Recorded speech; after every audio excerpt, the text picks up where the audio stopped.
Hello dear job aspirants, very very good evening. তোমাদের সকলকে study in win Facebook page ও YouTube চ্যানেলে নতুন আরেকটা সুপার ইম্পর্ট্যান্ট ভিডিওতে আমরা জানাই অনেক অনেক স্বাগত। আজকের এই ভিডিওতে আসন্ন ত্রিপুরা হাইকোর্টের গ্রুপ ডি পরীক্ষা, জুনিয়র অ্যাডমিনিস্ট্রেটিভ অ্যাসিস্ট্যান্ট পরীক্ষা ও সিনিয়র কম্পিউটার অ্যাসিস্ট্যান্ট পরীক্ষা, তাছাড়া TPSC, JRBT, forester, forest guard সমস্ত পরীক্ষার জন্য যে গুরুত্বপূর্ণ টপিকটা লাস্ট ক্লাসে আমরা পড়িয়েছিলাম, হাইকোর্টস ইন ইন্ডিয়া, মানে হাইকোর্টের সাথে related important constitutional aspects, articles, parts, কি কি প্রশ্ন আসতে পারে, যেটা পার্ট 1টা আগের ভিডিওতে আমরা করিয়েছিলাম, সেই সিরিজের পার্ট 2 ভিডিও আমরা করাবো। আমরা আলাদা করে আগের ভিডিওটাও একটা প্লেলিস্টে অ্যাড করে দিচ্ছি, ত্রিপুরা হাইকোর্ট রিক্রুটমেন্ট বলে। সেখানে তোমরা আগের ক্লাসটাও পেয়ে যাবে। মনে রাখবে, not only for high court exams, এই ভিডিওগুলো কিন্তু আসন্ন ত্রিপুরা সমস্ত চাকরির পরীক্ষার জন্য কিন্তু খুব খুব গুরুত্বপূর্ণ। তোমরা কিন্তু নোট ডাউন করে রাখবে। আমরা কিন্তু ডিটেলসে পড়াবো, তারপর কিন্তু এমসিকিউ দেখবো। শুধু এমসিকিউ কিন্তু আমরা পড়াই না, ঠিক আছে? যেটা স্ট্যান্ডার্ড ওয়ে অফ স্টাডিং সেটাই কিন্তু আমরা করাই। এটা হচ্ছে ক্লাস নাম্বার 2। ভারতে বিভিন্ন যে হাইকোর্টগুলো আছে সেগুলোর ইতিহাস, সেগুলো থেকে কী রকম প্রশ্ন আসতে পারে, সেগুলো আমরা ইন ডিটেলসে এই ভিডিওতে দেখবো। Super important video for all the job aspirants of Tripura. ভিডিওটা অবশ্যই তোমরা শেয়ার করবে, আর যারা ফার্স্ট টাইম দেখছো আমাদের ভিডিওটা ইউটিউবে, চ্যানেলটা অবশ্যই সাবস্ক্রাইব করবে। যারা ফেসবুক পেজে দেখছো, পেজটা তোমরা অবশ্যই কিন্তু ফলো করে রাখতে ভুলবে না। ত্রিপুরার সমস্ত চাকরির আপডেট, চাকরির প্রিপারেশন করার জন্য ফ্রি ইউটিউব ক্লাসেস, সরকারি কর্মচারী ও পেনশনারদের update, educational update, current affair, সব কিছু একটা প্ল্যাটফর্মে অন টাইম তোমরা কিন্তু পেয়ে যাবে। আমাদের নতুন Telegram channel, WhatsApp channel join করার লিঙ্কটা এই ভিডিওর ডেসক্রিপশন বক্স বা ফেসবুক পেজের এই ভিডিওর কমেন্ট সেকশনে আমরা দিয়ে রাখছি, সেগুলো তোমরা জয়েন করে রাখতে পারো। সেখান থেকে টাইম টু টাইম সমস্ত আপডেট তোমরা কিন্তু পেয়ে যাবে। আচ্ছা, ভিডিওর মেইন টপিকে যাওয়ার আগে, তোমরা যারা ত্রিপুরার বিভিন্ন আসন্ন চাকরির পরীক্ষা ও ইন্টারভিউর জন্য প্রিপারেশন নিচ্ছ, তোমাদের উদ্দেশ্যে বলছি, বিভিন্ন আসন্ন চাকরির পরীক্ষার ইংলিশ বাংলা দুটো ভার্সনেই full notes, MCQ plus details আকারে বেস্ট ডিসকাউন্ট অফারে তোমরা আমাদের কাছে পেয়ে যাবে।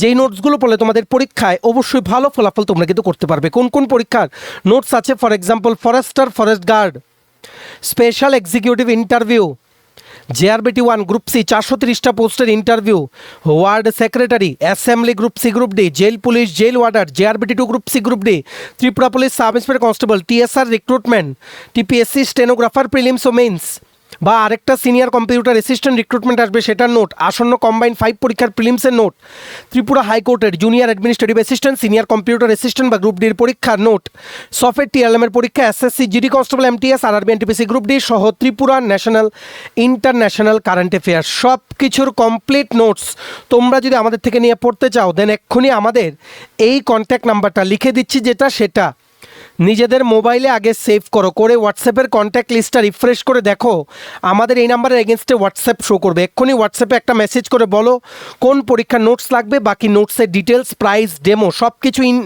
মানে তোমাদের মেসেজে রিপ্লাই করে ইন ডিটেলসে আমরা কিন্তু বলে দেবো। আমাদের কন্ট্যাক্ট নাম্বারটা হচ্ছে 6033157164। আবার বলে রাখছি, 6033157164। এবার আমরা ভিডিওর মেইন টপিকে চলে যাচ্ছি। সবচেয়ে প্রথম আমরা খুবই ইজি ওয়েতে বোঝাবো, খাতায় কিন্তু নোট ডাউন করে রাখবে। এই হাইকোর্ট বা জুডিশিয়ারি টপিক থেকে আমাদের এই ভিডিও প্লাস এর আগের দিনের ভিডিওর বাইরে কিন্তু কিছু আসবে না। এই স্লাইডগুলো দেখে ভয় পাওয়ার কিছু নেই, জাস্ট লিখে রাখো আর ভলিউমটা বাড়িয়ে নাও, শুনে শুনে লিখবে, সব আমরা কিন্তু ক্লিয়ারলি বুঝিয়ে দেব। আগে বোঝাবো, তারপর রিলেটেড এমসিকিউ যেগুলো বিভিন্ন পরীক্ষায় এতদিন এসছে বা আসন্ন পরীক্ষায় আসতে পারে, সেগুলো কিন্তু আমরা ডিটেলসে দেখব, ঠিক আছে? সবচেয়ে প্রথম লিখে রাখো, দেখো, পার্ট 6 চ্যাপ্টার 5 আর্টিকেলস 214 থেকে 237। এগুলো অলরেডি আমরা আগে বলে দিয়েছিলাম যে অনুচ্ছেদ 214 থেকে 237-এর মধ্যে হাইকোর্টের মানে বিভিন্ন প্রভিশনসের ব্যাপারে কিন্তু লেখা আছে। পার্ট 6 চ্যাপ্টার 5, এটাও তোমরা কিন্তু লিখে রাখো। High courts are governed under part 6 chapter 5 articles 214 to 237 of Indian constitution. ভারতীয় সংবিধানের পার্ট 6 অধ্যায় 5 ধারা 214 থেকে 237-এর অধীনে হাইকোর্ট নিয়ে আলোচনা কিন্তু করা হয়েছে। আর অনুচ্ছেদ 214 আমাদের কি বলে? There shall be a high court for each state. Already আগের ভিডিওতে আমরা বলেছি যে প্রতিটি রাজ্যের জন্য একটি করে হাইকোর্ট থাকবে, সেটা কিন্তু বলা আছে সংবিধানের, ভারতীয় সংবিধানের অনুচ্ছেদ 214 আর্টিকেল 214-এ বলা আছে, ঠিক আছে? তেমনিভাবে আর্টিকেল 231 অনুচ্ছেদ 231 ভালো করে লিখে রাখো। আগের ক্লাসে বলেছি সাংবিধানিক যে বিধানাবলীগুলো আছে রিলেটেড টু হাইকোর্টস, সেগুলো তোমাদের কিন্তু জেনে রাখা খুব খুব জরুরি। এই আর্টিকেল 231 আমাদেরকে বলে যে পার্লামেন্ট বা সংসদের সেই অধিকার আছে দুটো বা তার বেশি রাজ্য বা কেন্দ্র শাসিত অঞ্চলের জন্য কমন একটা হাইকোর্ট নির্ধারিত করে দেওয়ার। Article 231 of Constitution empowers the Parliament to establish a common high court for two or more states or union territories. সংসদকে দুই বা ততোধিক রাজ্য বা কেন্দ্র শাসিত অঞ্চলের জন্য একটি সাধারণ যৌথ হাইকোর্ট প্রতিষ্ঠার ক্ষমতা দেয়। তো তোমাদের জন্য এখানে কি কি পেলাম, 214 থেকে 237 হাইকোর্ট, পার্ট 6 চ্যাপ্টার 5। 214 বলে প্রত্যেকটা রাজ্যের জন্য একটা হাইকোর্ট থাকবে। 231 বলে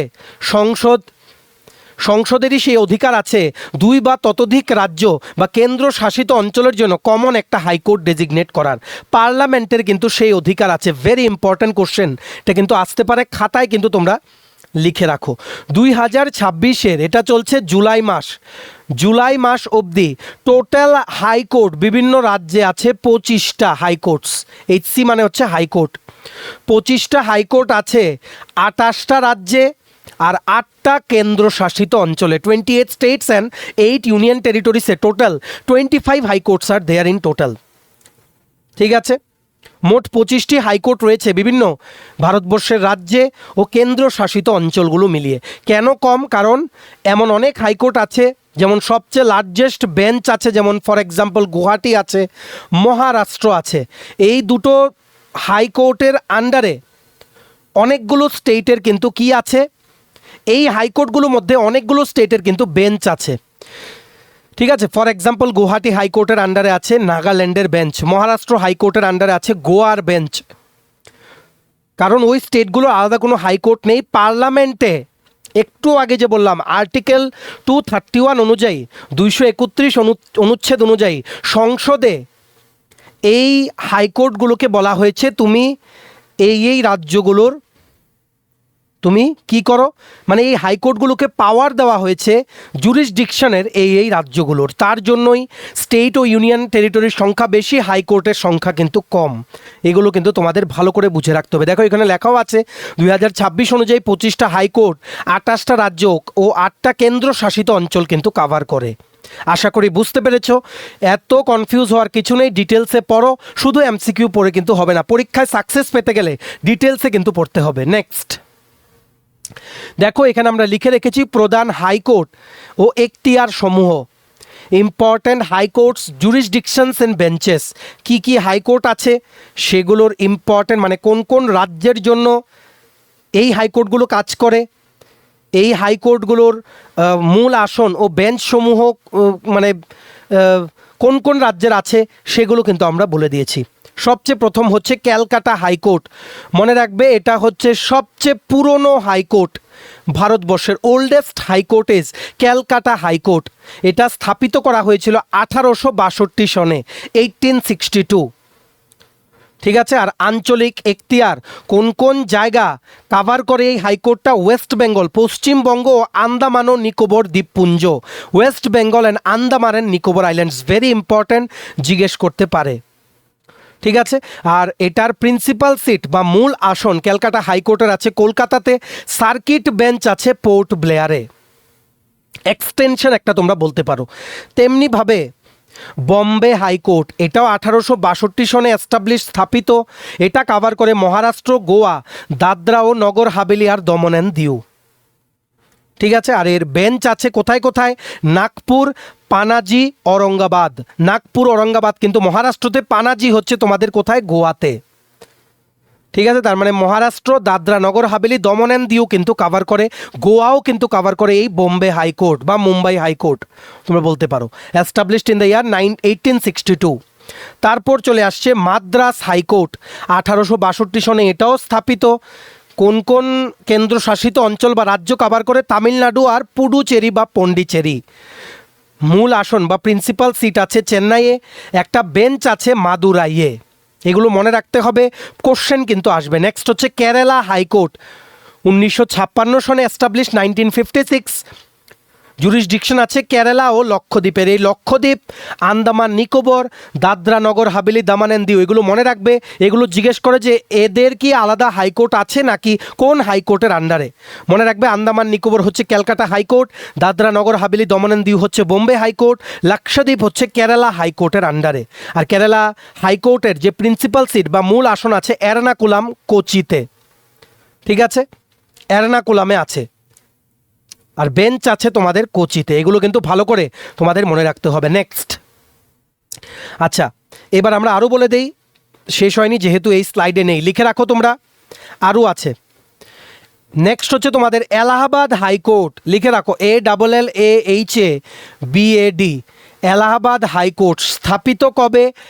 1866 সনে, 1866 এলাহাবাদ হাইকোর্ট। ঠিক আছে, এটা কোন কোন রাজ্য কাভার করে? শুধুমাত্র উত্তরপ্রদেশ রাজ্য কাভার করে। Allahabad high court 1866 covers Uttar Pradesh state. ঠিক আছে, এটার প্রিন্সিপাল সিট হচ্ছে কোথায়? প্রয়াগরাজ। প্রয়াগরাজ হচ্ছে কোথায়? উত্তরপ্রদেশে। আর একটা বেঞ্চ আছে কোথায়? লখনৌতে, LUCKNOW, লিখে রাখো। প্রিন্সিপাল সিট হচ্ছে প্রয়াগরাজ, বেঞ্চ আছে লখনৌতে। এলাহাবাদ হাইকোর্ট। আর মনে রাখবে এটাই কিন্তু সবচেয়ে বড় হাইকোর্ট। আর এটা দেখা গেছে যেহেতু অনেক বড় হাইকোর্ট এই এলাহাবাদ হাইকোর্ট, তার জন্য মানে বলা যায় এশিয়াস লার্জেস্ট হাইকোর্ট এটা। সেটা নিয়ে আমরা পরে দেখছি, আগে তোমরা মেইন ইম্পর্ট্যান্ট ফ্যাক্টসগুলো তোমরা জেনে রাখো। কেরালা অলরেডি বলেছি, এবার চলে আসো সবচেয়ে ইম্পর্ট্যান্ট ত্রিপুরার পরীক্ষার জন্য যেটা, সেটা হচ্ছে গুয়াহাটি হাইকোর্ট। গুয়াহাটি হাইকোর্ট স্থাপিত হয়েছে 1948 সনে। গুয়াহাটি হাইকোর্ট স্থাপিত হয়েছে 1948-এ এস্টাবলিশড। কাভার করে কোন কোন রাজ্য? লিখে রাখো আসাম, তারপর হচ্ছে নাগাল্যান্ড, তারপর হচ্ছে মিজোরাম, তারপর হচ্ছে অরুণাচল প্রদেশ। আসাম, নাগাল্যান্ড, মিজোরাম, অরুণাচল প্রদেশ। বেঞ্চ আছে গুয়াহাটি হাইকোর্টের। কি কি বেঞ্চ আছে? একটা হচ্ছে কোহিমা, একটা হচ্ছে আইজল, একটা হচ্ছে ইটানগর। কোহিমা, আইজল, ইটানগর বেঞ্চ আছে এই গুয়াহাটি হাইকোর্টের মধ্যে। মানে এই নাগাল্যান্ড, মিজোরাম, অরুণাচল প্রদেশের নিজস্ব কোনো হাইকোর্ট নেই, সেখানে সব কেস কিন্তু গুয়াহাটি হাইকোর্টের যে ওনাদের যে বেঞ্চ আছে সেখানে কিন্তু শুনানি হয়। Very important for upcoming exam. Kerala high court বলে দিয়েছি 1956। তারপর আরেকটা জেনে রাখো, পাঞ্জাব অ্যান্ড হরিয়ানা। পাঞ্জাব ও হরিয়ানা হাইকোর্ট 1966 সনে এস্টাবলিশ, স্থাপিত। কোন কোন স্টেট বা ইউনিয়ন টেরিটরিজ কাভার করে? পাঞ্জাব, হরিয়ানা আর চণ্ডীগড়। পাঞ্জাব, হরিয়ানা, চণ্ডীগড়। চণ্ডীগড় কিন্তু ইউনিয়ন টেরিটরি, কেন্দ্রশাসিত অঞ্চল। প্রিন্সিপাল সিট, মূল আসনটা কোথায়? চণ্ডীগড়ে। এই একটা হাইকোর্টে পাঞ্জাব, হরিয়ানা, চণ্ডীগড়ের সমস্ত কেস কিন্তু শুনানি হয়। Punjab and Haryana high court. ঠিক আছে, এটাই হচ্ছে পার্লামেন্টের আর্টিকেল 231, একটু আগে যে বললাম অনুচ্ছেদ 231 অনুযায়ী পার্লামেন্টে কিন্তু একটা হাইকোর্টকে 2 বা ততোধিক রাজ্য বা কেন্দ্রশাসিত অঞ্চলের জন্য কিন্তু ডেজিগনেট করে দিতে পারে। আরেকটা হাইকোর্ট আছে কি? জম্মু অ্যান্ড কাশ্মীর, লিখে রাখো Jammu and Kashmir and Ladakh. Jammu and Kashmir and Ladakh high court স্থাপিত হচ্ছে, জম্মু অ্যান্ড কাশ্মীরটা হচ্ছে 1928, লাদাখেরটা হচ্ছে 2019। লাদাখেরটা হচ্ছে 2019 কিন্তু অন্ধ্রপ্রদেশ, তেলেঙ্গানা হাইকোর্টও কিন্তু স্থাপিত, সবচেয়ে লেটেস্ট যেটা তোমরা কিন্তু লিখে রাখো। আর এই দুটো high court Jammu and Kashmir and Ladakh একটা হাইকোর্ট কিন্তু মানা হয়, কাভার করে জম্মু অ্যান্ড কাশ্মীর ও লাদাখ অঞ্চলকে। আর বেঞ্চ আছে, মূল আসন আছে কোথায় কোথায়? শ্রীনগরে আছে আর জম্মুতে আছে। শ্রীনগর আর জম্মুতে কিন্তু প্রিন্সিপাল সিট আছে। ঠিক আছে, ভালো করে কিন্তু মনে রাখতে হবে। এইবার আশা করি তোমরা নোট ডাউন করে নিয়েছো। নেক্সট পার্টে আমরা চলে যাচ্ছি। দেখো নেক্সট পার্ট হচ্ছে কিছু ইম্পর্ট্যান্ট আর্টিকেলস তোমরা জেনে রাখো, আগের ভিডিওতেও পড়িয়েছি। জুডিশিয়ারি অ্যাপয়েন্টমেন্টস, নিয়োগ এবং যোগ্যতা, অনুচ্ছেদ 217, আর্টিকেল 217। এটা অলরেডি আগের ক্লাসে পড়িয়েছি কিন্তু ইম্পর্ট্যান্ট। বলেছে ভারতের রাষ্ট্রপতি, প্রেসিডেন্ট অফ ইন্ডিয়া, যে একটা হাইকোর্টের যে জাজেস তাদেরকে কিন্তু ভারতের রাষ্ট্রপতি কিন্তু অ্যাপয়েন্ট করে, নিযুক্ত করেন। প্রেসিডেন্ট অ্যাপয়েন্ট করার আগে, এই জাজেসগুলোকে অ্যাপয়েন্ট করার আগে চিফ জাস্টিস অফ ইন্ডিয়ার সাথে উনি কিন্তু কনসালটেশন করেন। আর সেই রাজ্যের যিনি গভর্নর, রাজ্যপাল, ওনার সাথেও কিন্তু উনি কনসালটেশন করেন। তারপরে কিন্তু উনি সেই রাজ্যের হাইকোর্টের যিনি প্রধান বিচারপতি চিফ জাস্টিসকে উনি কিন্তু নিযুক্ত করেন। যদি প্রশ্ন আসে জাজেস of high court are appointed by hmm, correct answer হবে প্রেসিডেন্ট অফ ইন্ডিয়া। প্রধান বিচারপতিকে হাইকোর্টের কে নিযুক্ত করেন? কারেক্ট আনসার হবে ভারতের রাষ্ট্রপতি, প্রেসিডেন্ট অফ ইন্ডিয়া। ঠিক আছে, এই জাজ হতে গেলে দেখো কি কি লাগবে। অবশ্যই ভারতের নাগরিক হতে হবে, must B a citizen of India. 10 বছরের বিচার বিভাগীয় পদে কাজ করার বা কোনো হাইকোর্টে আইনজীবী হিসেবে অনুশীলনের কাজের অভিজ্ঞতা কিন্তু থাকতে হবে।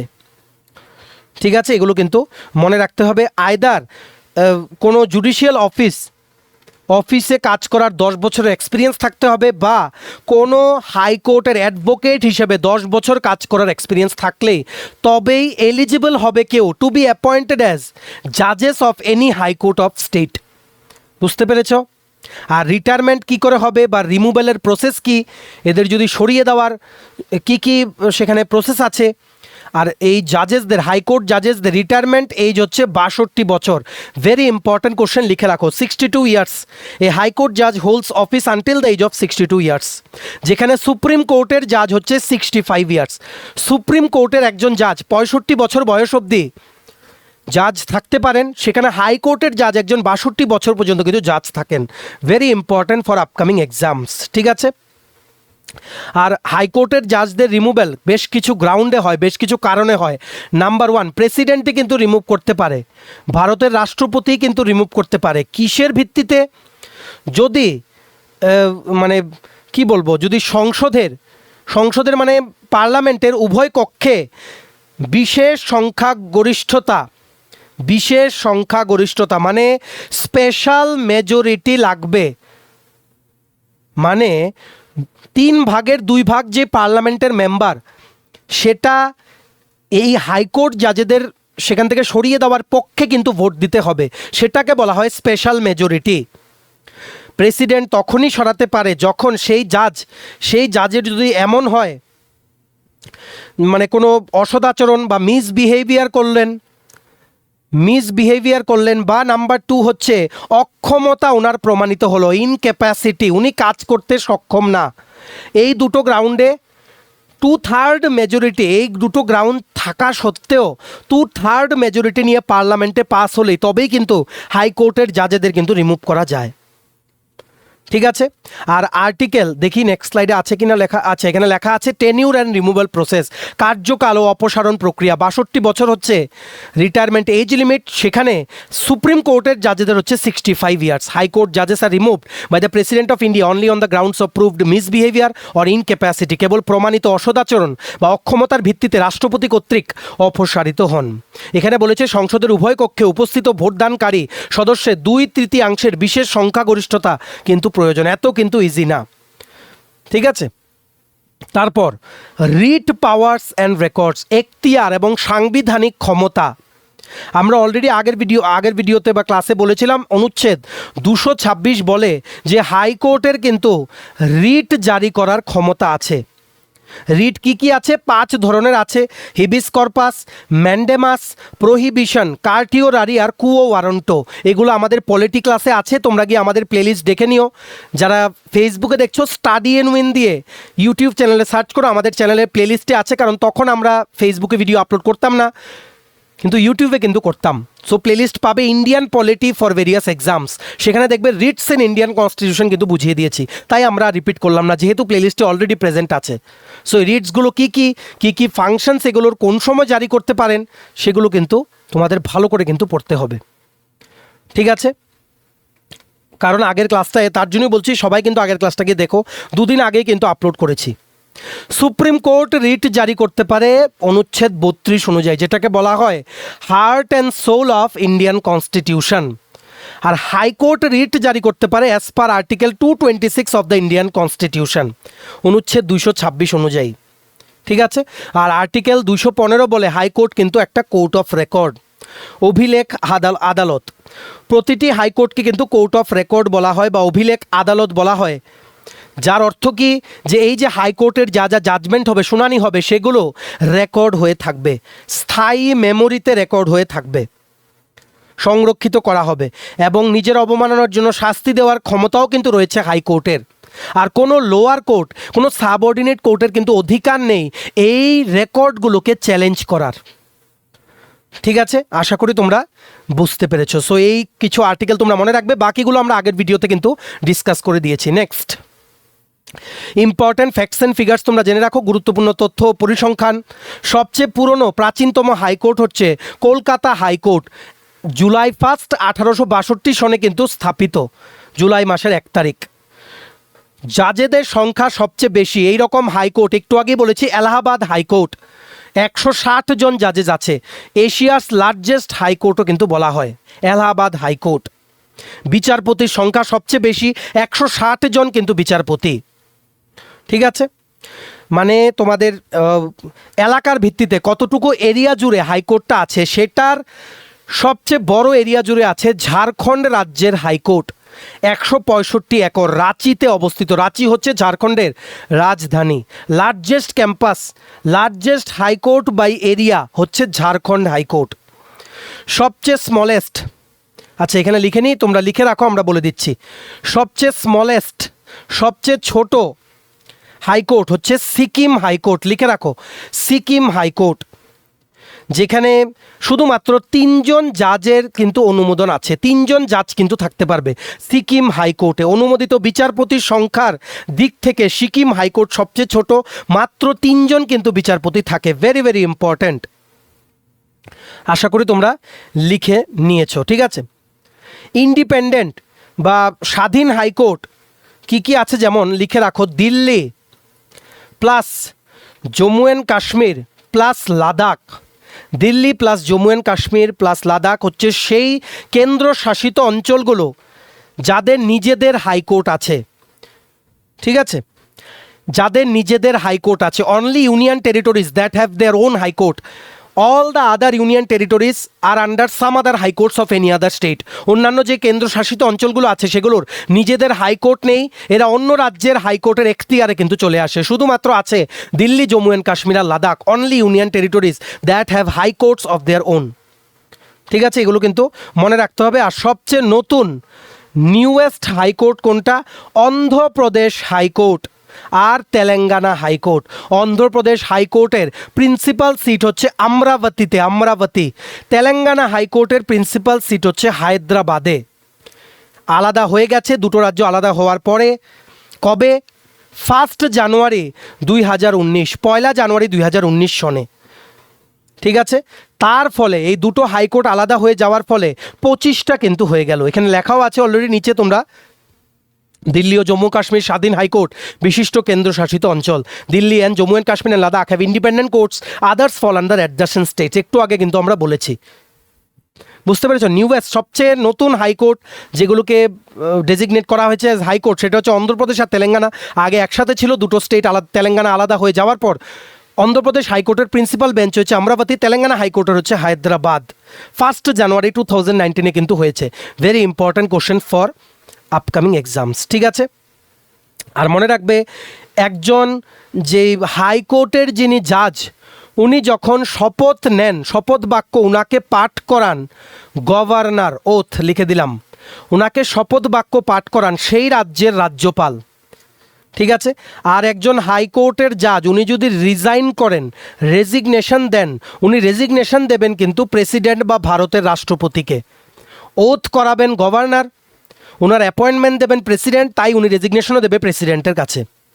ঠিক আছে, আর এই হাইকোর্টের জাজেজের যে স্যালারি, এটা আগের ভিডিওতে আমরা পড়িয়েছিলাম, এই স্যালারি মানে বেতন ও পেনশন, সেগুলো সব কিছু কিন্তু consolidated fund of India, consolidated fund of India থেকে কিন্তু চার্জ করা হয়, রাজ্যের সঞ্চিত তহবিল থেকে কিন্তু দেওয়া হয়।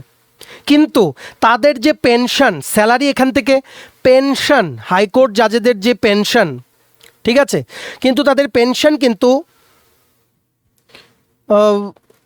কনসলিডেটেড ফান্ড অফ, আচ্ছা এই ডিফারেন্সটা জেনে রাখো, কনসলিডেটেড ফান্ড অফ ইন্ডিয়া থেকে দেওয়া হয়, ভারতের সঞ্চিত তহবিল থেকে তাদের পেনশন দেওয়া হয় হাইকোর্ট জাজেদের। রাজ্যের সঞ্চিত তহবিল মানে কনসলিডেটেড ফান্ড অফ স্টেট থেকে, কনসলিডেটেড ফান্ড অফ স্টেট থেকে তাদের স্যালারি বা বেতন দেওয়া হয়, পেনশন দেওয়া হয় কনসলিডেটেড ফান্ড অফ ইন্ডিয়া থেকে। আর আর্টিকেল অনুচ্ছেদ 222 আমাদেরকে কি বলে, যারা আগের ক্লাস করেছো তোমাদের কিন্তু জেনে রাখা জরুরি যে রাষ্ট্রপতি, ভারতের রাষ্ট্রপতি প্রেসিডেন্ট, উনি কিন্তু একজন জাজকে একটা হাইকোর্ট থেকে আরেকটা হাইকোর্টে কিন্তু ট্রান্সফার করতে পারেন, কিন্তু সেই ক্ষেত্রে চিফ জাস্টিস অফ ইন্ডিয়া থেকে ওনার কিন্তু কনসালটেশন করে তারপরে কিন্তু উনি করতে পারবেন। ঠিক আছে, ভেরি ইম্পর্টেন্ট ফর এক্সামস। সব যদি নোট ডাউন করে রাখো তোমরা দেখবে অনেক কিছু তোমরা কিন্তু বিভিন্ন পরীক্ষায় টিপিএসসি বলো, হাইকোর্ট বলো, জেআরবিটি বলো, আর বিভিন্ন যে ফরেস্টার, ফরেস্ট গার্ড, যেখানেই পলিটি বা জুডিশিয়ারির পার্টটা আছে সব পরীক্ষাতেই থাকে ইন্ডিয়ান পলিটি, দেখবে তোমরা কিন্তু কমন পাবে। এবার আমরা কিছু হিস্টোরিক্যাল কেসেস অ্যান্ড জুরিসডিকশনাল মাইলস্টোনস দেখে নেই। ঐতিহাসিক মামলা এবং এখতিয়ারের মাইল ফলক সমূহ আমরা দেখব। ঠিক আছে, সবচেয়ে প্রথম হচ্ছে চন্দ্রকুমারের কেস 1997 সনে। কেসটার নাম হচ্ছে L Chandrakumar versus union of India বা ইউনিয়ন অফ ইন্ডিয়া। এটি ইম্পর্ট্যান্ট কেন বলেছে, এই চন্দ্রকুমার ভার্সেস ইউনিয়ন অফ ইন্ডিয়ার কেসে 1997 সনে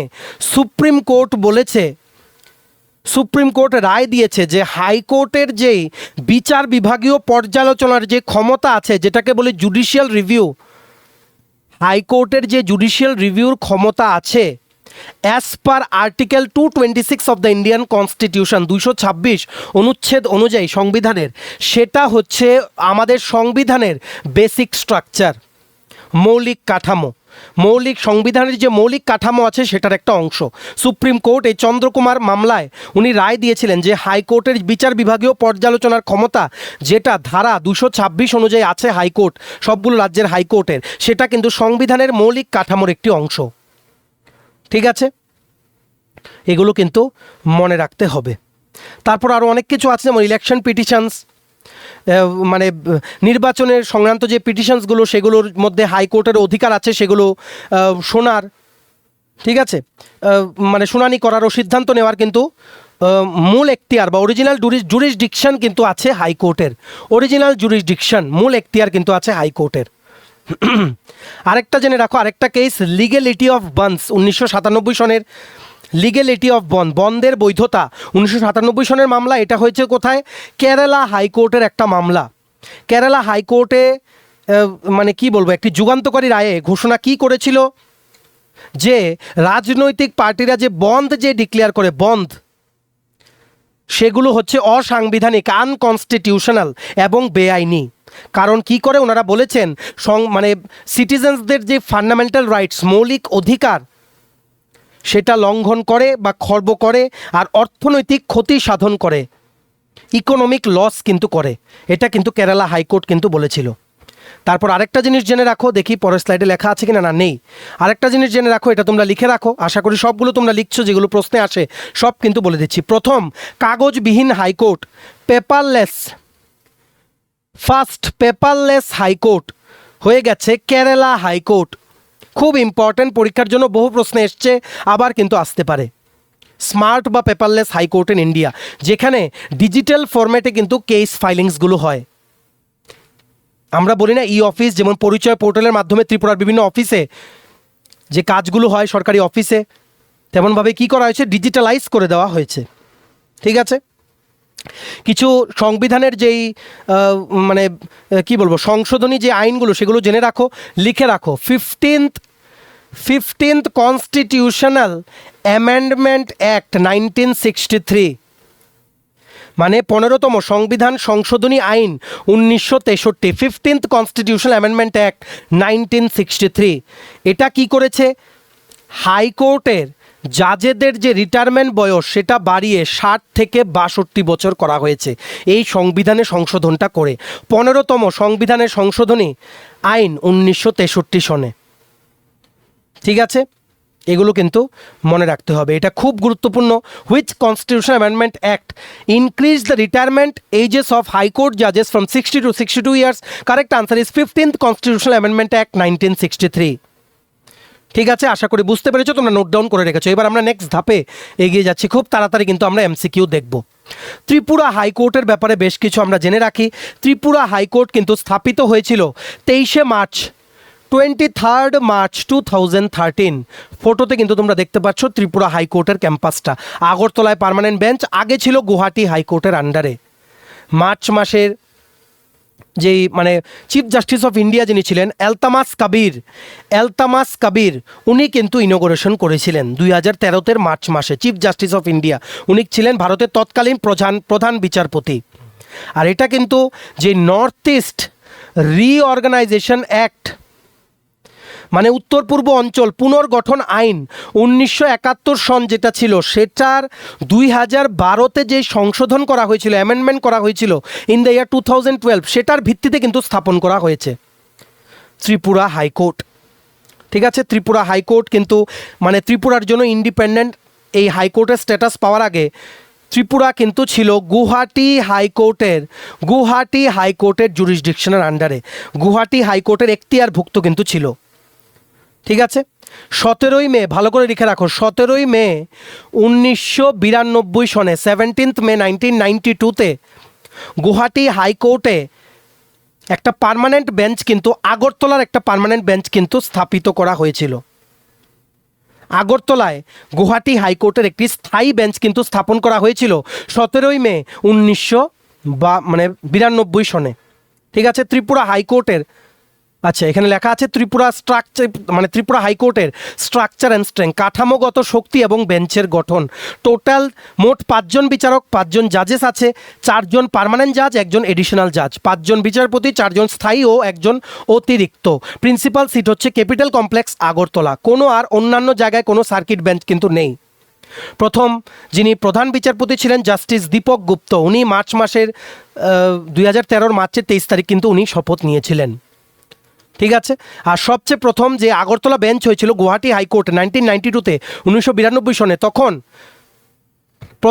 প্রথম বিচারক ছিলেন জাস্টিস ইউএল ভট্ট কিন্তু ছিলেন। ঠিক আছে, এগুলো মনে রাখতে হবে। আরও অনেক জাজ আছে, যেমন জাস্টিস সুভাষিস তলাপাত্র, উনিও কিন্তু যেটা ফাউন্ডেশনাল ডে ছিল যখন ত্রিপুরা হাইকোর্টের, তখন কিন্তু উনিও কিন্তু শপথ নিয়েছিলেন। ঠিক আছে, আরেকটা জিনিস আছে ত্রিপুরা জুডিশিয়াল, আচ্ছা এখানে লেখা আছে ইনস্টিটিউশনাল মাইলস্টোনস, প্রধান প্রাতিষ্ঠানিক মাইল ফলক সমূহ। ত্রিপুরা জুডিশিয়াল একাডেমি স্থাপন করা হয়েছে, যেটা বিভিন্ন জুডিশিয়াল অফিসার্সদের কিন্তু ট্রেনিং দেয়। অ্যাস্টাবলিশড ইন আগরতলা, এটা হচ্ছে তোমাদের নরসিংগড়ে। এখন আপাতত টেম্পোরারি ক্যাম্পাস আছে এনএলইউ, ন্যাশনাল ল ইউনিভার্সিটি ত্রিপুরা, যেটা নরসিংগড়ে আছে, সেটার একটা পার্টে জুডিশিয়াল একাডেমি চলছে, এই আরেকটা পার্টে এনএলইউ চলছে। পরে কিন্তু ত্রিপুরা জুডিশিয়াল একাডেমির ক্যাম্পাসটা সেটা হয়ে যাবে, আর এনএলইউ চলে যাবে পুরনো যেই ত্রিপুরা ইনস্টিটিউট অফ টেকনোলজির যে ক্যাম্পাসটা আছে নরসিংগড়ে সেখানে। ঠিক যেই ইন্টারন্যাশনাল ক্রিকেট স্টেডিয়ামটা হচ্ছে পলিটেকনিক মাঠে, সেটার উল্টো দিকে ত্রিপুরা জুডিশিয়াল একাডেমি কিন্তু ভারতীয় বিদ্যাভবন স্কুলের সাথে কিন্তু নরসিংগড়ে কিন্তু সেটা অবস্থিত। আর ত্রিপুরা হাইকোর্টের যিনি প্রধান বিচারপতি মানে chief justice of Tripura high court, উনি কিন্তু ত্রিপুরা জুডিশিয়াল একাডেমির প্রধান পৃষ্ঠপোষক, প্যাট্রন ইন চিফ হিসাবে কিন্তু কাজ করেন। Patron in chief of Tripura judicial academy, প্রধান পৃষ্ঠপোষক হিসাবে উনি কিন্তু কাজ করেন। ঠিক আছে, এগুলো কিন্তু মনে রাখতে হবে। আর ত্রিপুরা হাইকোর্ট কিন্তু অলরেডি ডিজিটালাইজেশন করার জন্য, দেখো এখানে লিখে রেখেছে features integrated virtual court system, live streaming of benches and digital monitoring across 8 districts of Tripura. 8টি জেলায় ভার্চুয়াল কোর্ট ব্যবস্থা, লাইভ স্ট্রিমিং এবং ডিজিটাল মামলা স্থিতি পর্যবেক্ষণের সুবিধা কিন্তু প্রদান করে ত্রিপুরা হাইকোর্ট। সমস্ত জেলা ও দায়রা আদালতের উপর হাইকোর্টের কঠোর প্রশাসনিক নিয়ন্ত্রণ প্রয়োগ করে। Exercises strict administrative and judicial control over all district and sessions court in the 8 districts. ঠিক আছে, আর এই ত্রিপুরা হাইকোর্টের পাশাপাশি লিখে রাখো খুব তাড়াতাড়ি আমি এমসিকিউতে চলে যাব, এটাই লাস্ট স্লাইড। ত্রিপুরা হাইকোর্টের পাশাপাশি উত্তর পূর্বাঞ্চলীয় রাজ্যগুলোর মধ্যে তৈরি করা হয়েছিল আরও 3টি রাজ্যের জন্য। একটা হচ্ছে ত্রিপুরা, একটা হচ্ছে মেঘালয়া, একটা হচ্ছে মণিপুর। এই সবগুলো রাজ্যের হাইকোর্টের গুয়াহাটি হাইকোর্ট যে আছে সেটার মধ্যে এই রাজ্যগুলোর বেঞ্চ ছিল। তারপর এগুলো একসাথে 2013তে under north east reorganisation act 1971, যেটা 2012 সনে অ্যামেন্ডমেন্ট করা হয়েছে, সংশোধন করা হয়েছে, সেটার আন্ডারে এই 3টি রাজ্যের কিন্তু ইন্ডিপেন্ডেন্ট হাইকোর্ট কিন্তু হয়ে গেল, ত্রিপুরা, মেঘালয়া, মণিপুর। ত্রিপুরা হাইকোর্টের জাজেদেরও কিন্তু প্রেসিডেন্ট অফ ইন্ডিয়া অ্যাপয়েন্ট করে আন্ডার আর্টিকেল 217, অনুচ্ছেদ 217 অনুযায়ী ভারতের রাষ্ট্রপতি কিন্তু ত্রিপুরা হাইকোর্টের যে বিচারপতিদের কিন্তু নিয়োগ করেন। ঠিক আছে, গভর্নর কিন্তু নিয়োগ করে না, গভর্নর কিন্তু শপথ বাক্য পড়ায়। ডিফারেন্সগুলো কিন্তু মনে রাখতে হবে। ঠিক আছে, সো এই ছিল আজকের পার্ট 2। এখানে আমরা শেষ করলাম জুডিশিয়াল অ্যাসপেক্টস ও হাইকোর্টের ব্যাপারে। আশা করি দুটো ভিডিও মিলে, আগের ভিডিওটা তোমরা অবশ্যই দেখবে, আলাদা প্লেলিস্ট বানিয়ে দিচ্ছি, ফেসবুকেও দেখতে পারবে, ইউটিউবে তোমরা দেখতে পারবে, পুরো কিন্তু ক্লিয়ার হয়ে যাবে সব কনসেপ্ট যেগুলো জেনারেলি কিন্তু পরীক্ষায় জিজ্ঞেস করে। এবার আমরা ইম্পর্টেন্ট কিছু এমসিকিউ দেখে নেব 20টার মতো, যেগুলো most repeated questions in various competitive exams. প্রথম, which article states that there shall be high court for each state? কোন অনুচ্ছেদে বলা হয়েছে যে প্রতিটি রাজ্যের জন্য একটি উচ্চ আদালত থাকবে? Correct answer is option number B, অনুচ্ছেদ 214, article 214, article 214, option number B is the correct answer. Next question, which authority has the power to establish a common high court for 2 or more states? 2 বা ততোধিক রাজ্যের জন্য একটি সাধারণ উচ্চ আদালত প্রতিষ্ঠার ক্ষমতা কার রয়েছে? কারেক্ট আনসার ইজ সংসদ বা পার্লামেন্ট, অপশন নাম্বার বি। দেখেছো ডেসক্রিপটিভ ওয়েতে পড়লে, বেসিক ক্লিয়ার করা থাকলে এমসিকিউ কিন্তু খুব ইজি লাগে। Correct answer is option number B, parliament. Next, which high court is the oldest high court in India? ভারতের প্রাচীনতম উচ্চ আদালত কোনটি? Correct answer is option number C, Calcutta high court. Calcutta high court, option number C is the correct answer, very easy, option number C is the correct answer. Next, which high court is known as the largest high court in India in terms of sanctioned জাজ strength? বিচারপতির অনুমোদিত সংখ্যার ভিত্তিতে ভারতের বৃহত্তম উচ্চ আদালত কোনটি? Correct answer is option number B, Allahabad high court, option number B, Allahabad high court is the correct answer, very important for upcoming exams. Next, which high court has jurisdiction over the union territory of Andaman and Nicobar Islands? Andaman ও নিকোবর দ্বীপপুঞ্জ কেন্দ্র শাসিত অঞ্চলের উপর কোন উচ্চ আদালতের এখতিয়ার রয়েছে? Very important and repeated question. Correct answer is option number B, Calcutta high court. Next, which high court exercises jurisdiction over the union territory of Lakshadweep? Lakshadweep কেন্দ্রশাসিত অঞ্চলের উপর কোন উচ্চ আদালতের এখতিয়ার রয়েছে? Correct answer is option number B, Kerala high court, very important question again. Next, which high court has jurisdiction over the union territory of Puducherry? Puducherry কেন্দ্রশাসিত অঞ্চলের উপর কোন উচ্চ আদালতের এখতিয়ার রয়েছে? Very important, option number C, Madras high court is the correct answer. Next, which high court exercises jurisdiction over the union territory of Dadra and Nagar Haveli, Daman and Diu? Dadra ও নগর হাভেলি এবং দমন অ্যান্ড দিউ কেন্দ্রশাসিত অঞ্চলের উপর কোন উচ্চ আদালতের এখতিয়ার রয়েছে? Correct answer is option number B, Bombay high court, option number B, Bombay high court is the correct answer. Again very very important repeated question.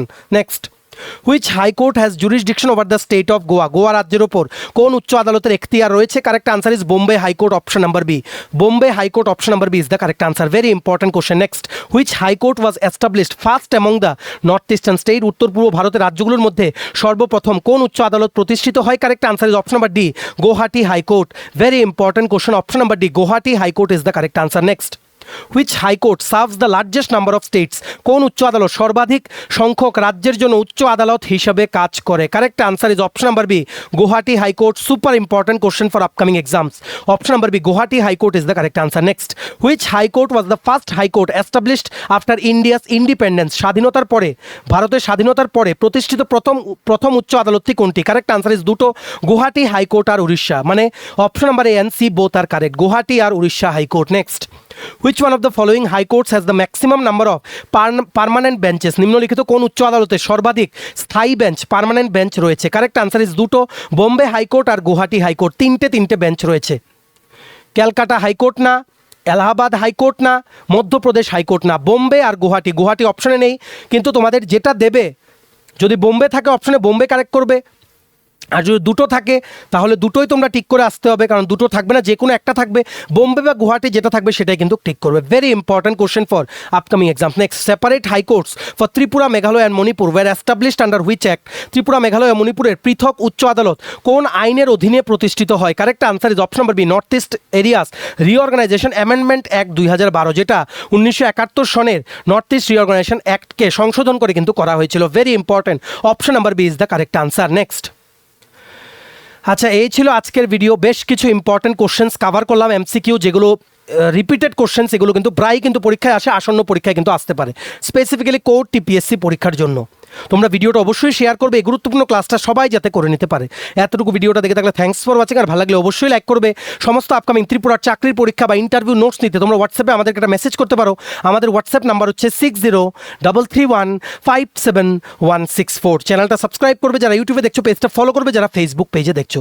আমাদের টেলিগ্রাম চ্যানেল, হোয়াটসঅ্যাপ চ্যানেলটা তোমরা জয়েন করবে, ইউটিউব ভিডিও ডিসক্রিপশন বক্স বা ফেসবুক পেজের এই ভিডিওর কমেন্ট সেকশনে তোমরা কিন্তু পেয়ে যাবে। চলো সবাই ভালো থাকবে, take care, bye bye and have a nice day.